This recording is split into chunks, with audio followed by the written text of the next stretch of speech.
Internal expanding break, है ना। मैं थोड़ा सा डायग्राम बस बना लिया इसका हल्का सा, ताकि बाकी जो है वो क्लियरली देख सके। थोड़ा बस समझने की कोशिश करना है इसमें इंटरनल एक्सपांडिंग ब्रेक जो है काम कैसे करता है, तो इसके बारे में बस समझना हमें, ठीक है। अब देखिए यहाँ पर इंटरनल एक्सपांडिंग ब्रेक, सबसे पहले हमने इंटरनल एक्सपांडिंग ब्रेक में ये जो हमारे पास है वो है ड्रम, ठीक है। ये ड्रम है ना, क्लियरली दिख रहा है हमारे पास। ही जो सर्कल बना हुआ आउटर मोस्ट सर्कल है हमारे पास है, वो क्या है, रोकना है। ब्रेक यहीं पर लगाएंगे, नाम क्या है यहाँ पर, इंटरनल एक्सपांडिंग ब्रेक, ठीक है। आउटर मोस्ट सर्कल है उसे हम क्या, ड्रम, है ना। वो जो ड्रम है वो शाफ्ट पर माउंट करते हैं, तो हमने ये शाफ्ट ले लिया, ठीक है, क्लियर है। अब ये हमने इसमें क्या प्रोवाइड कर रहे हैं, रोटेशन। ध्यान देना, ये जो रोटेशन हो रहा है, ये जो हमने प्रोवाइड किया हुआ, ये ड्रम के लिए, ड्रम रोटेट हो रहा है, ठीक है ना। ड्रम रोटेट हो रहा है, उसके लिए हमारे पास दिया हुआ रोटेशन, ये शाफ्ट लगा हुआ है, ठीक है। जो मैंने बनाया है सर्कल यारा, दैट इज शाफ्ट, ठीक है। क्योंकि इसका थ्योरी आता है मोस्टली, न्यूमेरिकल नहीं आता, ठीक है। तो यहाँ पर ही हमने दे दिया, यहाँ पर से ड्रम निकाल लिया। अब देखिए यहाँ पर जो ये जो मैंने पॉइंट दिया हुआ है ना, इसको मैं यहाँ पर देता हूँ, ये पॉइंट है और ये पॉइंट है, ठीक है। इसे फलक्रम बोल रहा हूँ, मतलब O1 और O2, ये क्या हमारे पास है, फलक्रम।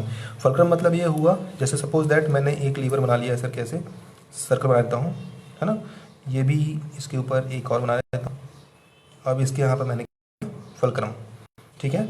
अब देखो यहाँ से ये फलक्रम के अबाउट ये जो पूरा पूरा लीवर है, ये लीवर ही एक तरह से है, मेटालिक लीवर है। इसमें हम अगर फोर्स लगाएंगे, कहीं से फोर्स लगाएंगे, तो ये इस सेंटर के अबाउट, इसको सेंटर मान करके, O1 को सेंटर मान करके क्या हो सकता है, ये रोटेट हो सकता है, चाहे इधर साइड या तो फिर इस साइड, क्लियर है। इसलिए क्या किया मैंने यहाँ पर, ये हमारे पास जाएगा, इसका पाइवट पॉइंट बोल सकते हैं, या फलक्रम बोल सकते हैं, या पिन पॉइंट बोल सकते हैं, ठीक है, क्लियर है। कोई भी एक पॉइंट बोलेंगे जिसके अबाउट जो है ये सू जो क्या होगा, रोटेट हो सकता है।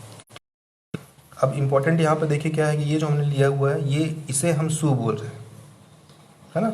ये सू बना हुआ है, इसे हम सू बोल रहे हैं। इंटरनल एक्सपांडिंग ब्रेक में ये बाहर का ड्रम हो जाएगा, ये जो हमने बनाया हुआ है सेमी सर्कल, ये वाला और एक ये वाला, इसे हम बोल रहे हैं सू। तो इसे मैंने दे दिया S1 और इसे मैं दे रहा हूँ S2, मतलब सू 1 और सू 2, सेकंड नंबर सू, फर्स्ट नंबर सू हमने इसे ले लिया, ठीक है। अब इसके बाद देखिए यहाँ पर सूत हमने ले लिया यहाँ पर, है ना। कैसे करना है इसको काम, इम्पॉर्टेंट ये है इसके बाद कि हम इसमें करते हैं एक बार फ्रिक्शन, है ना। हमें फ्रिक्शन का यूज़ करना है, तो फ्रिक्शन का यूज़ करने के लिए इसके सू के आउटर सर्कल पर हम एक फ्रिक्शन लाइनिंग मटेरियल लगा रहे हैं, है ना। Friction lining material actually friction होता है, मटेरियल यूज़ करते हैं, इसमें हम लाइनिंग क्रिएट कर देते हैं। लाइनिंग इसलिए क्रिएट करते हैं ताकि फ्रिक्शन इसमें ज़्यादा हो सके, ठीक है। तो ये हमने ले लिया यहाँ पर से फ्रिक्शन लाइनिंग मटेरियल। उसी तरह से इसमें लगा लेते हैं। ये जैसे जैसे मैं बोलते जा रहा हूँ वैसे वैसे अगर क्वेश्चन थ्योरी में आएगा तो वो लिखना भी है ना। इसके बाहर कुछ भी नहीं लिखना। ये इसका पार्ट हमने ले लिया, ये हमने लगा दिया इसमें फ्रिक्शन मटेरियल, सू के ऊपर लगाना है, ठीक है ना। ये मेटल है, ये दूसरा मेटल है, ठीक है, ठीक है ना। ये मेटल हमारे पास जो है वो है, हमारे पास जाएगा स्टील वगैरह, और ये फेराइड मटेरियल यूज़ करते हैं हम लोग, ताकि इसका जो फ्रिक्शन मटेरियल ज़्यादा होता है और ये जो है हीट कम जनरेट करता है और फ्रिक्शन इसमें ज़्यादा होता है, ठीक है, क्लियर है। अब देखिए यहाँ पर हमने क्या पहला बताया था कि फर्स्ट नंबर ये ड्रम है जो कंटिन्यूसली रोटेट हो रहा है, एक्सिस इसको मान करके, ठीक है। ये शाफ्ट है जो ड्रम को रोटेट कर रहा है पूरी तरह से। अब इसमें हमने यहाँ पर ये ले लिया, सू ले लिया, सू हमारे पास S1 है और ये S2 सू है, ठीक है। ये जो सू हमारे पास लगा हुआ, इसके ऊपर हमने यहाँ पर से फिक्शन लाइन मटेरियल ले लिया। ऐसे डायग्राम भी ऐसे ही बनाना है, फिक्शन लाइन मटेरियल ले लिया यहाँ पर। अब उसके बाद हमारे पास क्या जो इम्पोर्टेंट है, जब एक यहाँ पर देख लेते हैं, यहाँ पर नहीं बनाया नहीं है, इसको बना देता हूँ रेड पेन से। ये पॉइंट ये ऐसे करके आपने यहाँ पर ब्लॉक बनाना है, ठीक है। यहाँ पर ऐसे करके हम लोग ब्लॉक बना लेंगे, ठीक है। इस ब्लॉक को हम क्या बोलते हैं, इसका एक सेंटर होता है, ये सेंटर, ठीक है ना। इस ब्लॉक हम क्या बोलते हैं, कैम।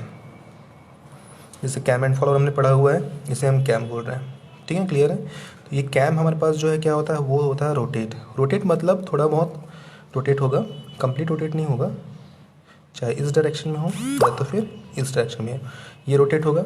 जब ये रोटेट होना स्टार्ट करेगा, थोड़ा सा टिल्ट होगा इधर की तरफ या तो इधर की तरफ रोटेट होगा, तो उसके रिस्पेक्ट में ये फोर्स किस पे एक्ट करेगा, जब इधर रोटेट करेगा तो टच करेगा इसको, जब टच करेगा तो इसको धक्का मारेगा, इधर की तरफ पुश करेगा, और इधर का पोर्शन यहाँ से इसको पुश करेगा। क्लियर है? जब ये रोटेट होना स्टार्ट करेगा, ऐसे रोटेशन दे दिया मैंने, ठीक है। जब ये रोटेट होगा, रोटेट होने पर क्या करेगा, ये इस वाले शू S1 को पुश करेगा, और ये हमारे पास इधर का बना हुआ है एक्सटेंडेड पार्ट, वो इधर वाले शू को पुश करना स्टार्ट करेगा। ठीक है। जब ये इसको पुश करना स्टार्ट करेगा तो उस केस में जो हमारे पास ये शू है वो इसको सेंटर मान कर पाएंगे। क्लियर है? फिर से देख लीजिए यहाँ पर, जो ये हमारे पास हुए हैं, ये कैम से फोर्स मिल रहा है हमें। कैम जो है रोटेट होना स्टार्ट करेगा, जब ये रोटेट होगा तो उसके रिस्पेक्ट में जो हमारे पास ये फोर्स निकलेगा यहाँ से, ये टच करेगा, इसको टच करने के बाद इसको पुश करना स्टार्ट करेगा, उसको पुश करेगा तो ये जो हमारे पास शू लगा हुआ है S1 और S2 है ना, वो इस पॉइंट को सेंटर मान कर O1 और 2 पॉइंट मान करके यहाँ एक्सपांड होना स्टार्ट करेगा। क्या होगा? एक्सपांड होगा, बाहर की तरफ जाएगा। ठीक है। जब ये बाहर की तरफ जाता है तो इसी को क्या बोलते हैं हम यहाँ पर? एक्सपांडिंग। क्या बोलते हैं? एक्सपांडिंग। तो यहाँ जो वर्ड लिखा हुआ है एक्सपांडिंग, वो यही चीज़ है। ये कैम रोटेशन के कारण कैम इसको फोर्स लगाता है शू को, तो ये बाहर की तरफ क्या होता है? एक्सपांड होता है, फैलता है। क्लियर? फैलना मतलब बाहर की तरफ इस तरह से ये पार्ट ऐसे करके ये ऐसे खुलता है। क्लियर है? ऐसे करके ये खुलेगा, ओपन होगा, तो इसमें क्या बोलते हैं? एक्सपांड ना। ठीक है ना, ये एक्स क्या हो जाएगा? ये एक्सपांड होगा। ठीक है। जब ये एक्सपांड होना स्टार्ट करेगा, ठीक है ना, जब ये एक्सपांड होगा तो उसके रिस्पेक्ट में ये पोर्शन जो है ये ड्रम के साथ कांटेक्ट में आएगा। ठीक है। ये पूरा पोर्शन क्या हो जाएगा? ड्रम के साथ कांटेक्ट में आएगा। यहाँ पर भी, इधर भी उसी तरह, इस साइड लेंगे तो इधर भी कांटेक्ट में आएगा। जितने भी पॉइंट्स मिलेंगे हमारे पास, ये कांटेक्ट में आता जाएगा। ठीक है ना। ये ज़्यादा एक्सपांड होगा तो ये पहले कांटेक्ट में आएगा। ठीक है ना, ये वाला सरफेस, ये सरफेस पहले इस कांटेक्ट में आएगा। ठीक है। और ऊपर का सरफेस भी। ठीक है। नीचे के सरफेस में ज़्यादा कांटेक्ट में नहीं आता है क्योंकि ये सेंटर यहीं पर है, तो डिस्टेंस कम यहाँ से पड़ेगा, तो डिस्टेंस कम होने की वजह से कांटेक्ट में थोड़ा कम आते हैं। इसलिए यहाँ पर थोड़ा सा हम लोग इंक्लाइन रखते हैं सरफेस को, ताकि हर एक जगह से प्रॉपर कांटेक्ट बन सके। क्लियर है? किसके साथ? ड्रम के साथ। ठीक है ना, क्लियर है?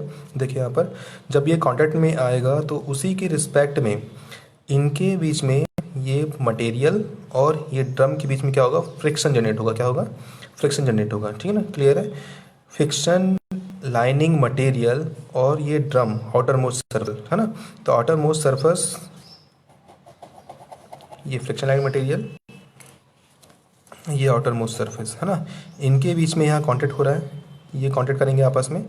जब ये कांटेक्ट करेंगे तो यहाँ पे क्या होगा? फ्रिक्शन होगा। क्या होगा? फ्रिक्शन। यही फ्रिक्शन जो है रिस्पॉन्सिबल है ब्रेक लगाने के लिए। ठीक है, क्लियर है? ये रिस्पॉन्स क्या के लिए?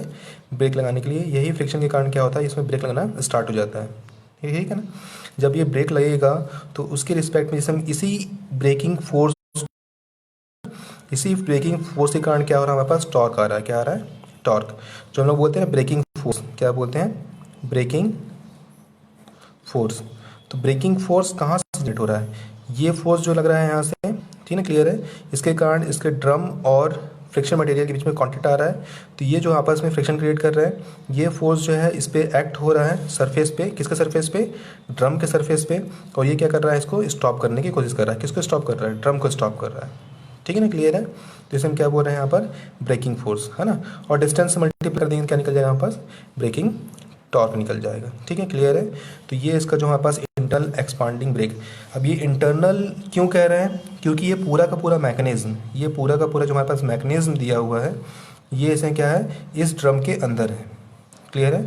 इस ड्रम के अंदर है, इसलिए क्या बोलते हैं इसको हम? Internal expanding brake. ठीक है, क्लियर है? अब देखिए यहाँ पर इंपॉर्टेंट यहाँ पर ये भी है, अगर सपोज दैट ये जो है रोटेट हो रहा है और ये फोर्स लगा रहा है इसके सुपर फोर्स लगाने के कारण ये शू एक्सपांड हो जाएगा। लेकिन जब एक्सपांड होगा, क्लियर है? एक्सपांड होने के बाद जब हमें ब्रेक को रिलीज़ करना पड़ेगा, मतलब उसे हम ब्रेक हटा देंगे, तो क्या होगा? ये वापस भी तो आना चाहिए। तो वापस इसको, जैसे ये जो हमारे पास ब्रेक है ना, पहले इतना गैप रहता है, कैम रोटेट होने के कारण ये एक्सपांड हो जाता है। ठीक है, लेकिन ये जब एक्सपांड होगा तो ये वापस भी आएगा। आप जब ब्रेक को रिलीज़ करेंगे, मतलब ब्रेक लगाना बंद कर देंगे, तो वापस भी आना चाहिए। तो इसके वापस अपनी ओरिजिनल पोजीशन में आने के लिए हम लोग क्या लगाते हैं यहाँ पर? स्प्रिंग। तो यहाँ पर से इस पॉइंट पर दोनों को आपस में स्प्रिंग के थ्रू कॉन्टैक्ट कर देते हैं। तो यहाँ पर हमने क्या लगा कर रखा हुआ है, स्प्रिंग। इसे हम क्या बोल रहे हैं, स्प्रिंग। स्प्रिंग का काम इतना ही है कि वो इस शू को वापस उसके ओरिजिनल पोजीशन में लेके आए। क्लियर है, समझ में आ गया। स्प्रिंग का काम यहाँ पास क्या है, यहाँ पर है कि इस शू को वापस जो है ब्रेक लगने के बाद वापस उसको वापस लेके आए अपनी पोजीशन में। ठीक है, क्लियर है। तो ये हमने क्या लगा दिया इसके लिए, स्प्रिंग। तो स्प्रिंग क्या कर रहा है, इसे वापस अपनी तरफ खींच रहा है, क्योंकि जब ये कैम रोटेट होगा, एक्सपांड करेगा, तो स्प्रिंग भी एक्सपांड होगा। तो स्प्रिंग वापस जो है अपनी इनिशियल पोजीशन में आएगा, जो उसकी प्रॉपर्टीज है स्प्रिंग की, इसे खींचेगा। ठीक है ना, ताकि ये ब्रेक शू जो है वापस अपने ओरिजिनल पोजीशन में आ जाए, तो ब्रेक रिलीज हो जाएगा। ठीक है, क्लियर है। अब देखिए यहाँ पर एक और चीज़ हमारे पास है, इसमें रोटेशन। रोटेशन हमने दिया हुआ है यहाँ पास एंटी क्लॉकवाइज। ठीक है, यहाँ पर ध्यान देना, एंटी क्लॉकवाइज। ठीक है, तो ये हमने रोटेशन प्रोवाइड किया हुआ एंटी क्लॉकवाइज।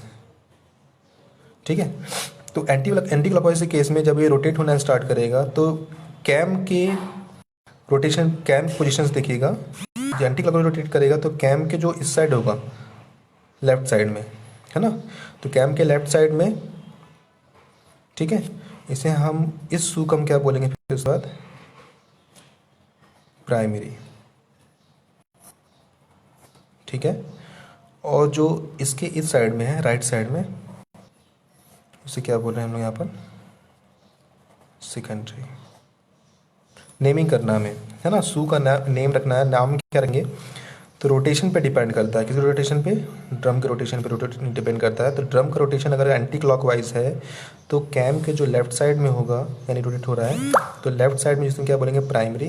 प्राइमरी मतलब लीडिंग, जो लीड करेगा फोर्स लगाने के लिए, सबसे पहले यही होगा जो लीड करेगा। और जो इधर साइड से है, पीछे साइड से, मतलब लेफ्ट साइड में है, सॉरी राइट साइड में, उसे क्या बोलेंगे, सेकेंडरी, मतलब ट्रेलिंग। याद रहेगा, कोई दिक्कत तो नहीं है। देखिए इधर से रोटेट हो रहा है तो कैम, मतलब इस एक्सिस के जो लेफ्ट साइड होगा उसे हम क्या बोलेंगे, प्राइमरी, और इसे जो राइट साइड होगा उसे क्या बोलेंगे, सेकेंडरी, यानी कि ट्रेलिंग। ठीक है, क्लियर है। अगर सपोज दैट रोटेशन, अगर रोटेशन चेंज हो जाता है, अगर इधर से रोटेट हो रहा है ये, तो उसके लिए फिर चेंज हो जाएगा। ये इधर वाले को क्या लेंगे हम लोग यहाँ पर, प्राइमरी ले लेंगे, मतलब इस शू को क्या लेंगे फिर उसके बाद, प्राइमरी। फिर ये हमारे लिए क्या हो जाएगा, प्राइमरी हो जाएगा, और फिर ये क्या हो जाएगा हमारे पास, सेकेंडरी हो जाएगा। क्लियर है, समझ में आ गया कैसे लेना प्राइमरी और सेकेंडरी। तो प्राइमरी और सेकेंडरी हम डिसाइड नहीं करते हैं, ये डिसाइड होता है रोटेशन पर कि क्या किधर रोटेट हो रहा है। क्लियर है, तो ये हमारे पास हो जाएगा इसका कंप्लीट डिस्क्रिप्शन किसका, इंटरनल एक्सपांडिंग ब्रेक का। कल इसके बारे में हम लोग स्टडी करेंगे कि इसका डेरिवेशन क्या है और इसका न्यूमेरिकल क्या है। क्लियर है, इसमें इम्पॉर्टेंट हमारे पास ये है कि प्राइमरी और सेकेंडरी के नाम से ये आता है कि प्राइमरी और सेकेंडरी शू को एक्सप्लेन कीजिए, या इंटरनल एक्सपांडिंग ब्रेक को। ठीक है ना, ये इंटरनल एक्सपांडिंग में इम्पॉर्टेंट ये भी है कि जो पास पूरा का पूरा मैकेनिज्म, ब्रेकिंग मैकेनिज्म जो है, ये इसके ड्रम के अंदर रहता है। तो जितने भी यहाँ पास डस्ट पार्टिकल्स रहते हैं, वो डस्ट पार्टिकल्स के सरफेस पे बस आते हैं, अंदर इंसर्ट नहीं कर पाते। तो मैकेनिज्म की जो लाइफ होती है वो बढ़ जाती है ना। डस्ट, धूल वगैरह, या तो फिर जो हमारे पास मॉइस्चर है, वाटर पार्टिकल्स है, वो भी अंदर नहीं आ पाते हैं, या तो फिर मड है, कीचड़ वगैरह जो है वो भी अंदर नहीं आ पाते हैं। तो इसकी लाइफ जो है वो ज़्यादा होती है बाकी जितने भी शू यूज़ करते हैं। क्लियर है, तो यहाँ पास हो जाएगा इंटरनल एक्सपांडिंग ब्रेक। कल इसका हम डेरिवेशन देख लेंगे और न्यूमेरिकल। ओके, तो आज के लिए इतना ही। Okay, thank you.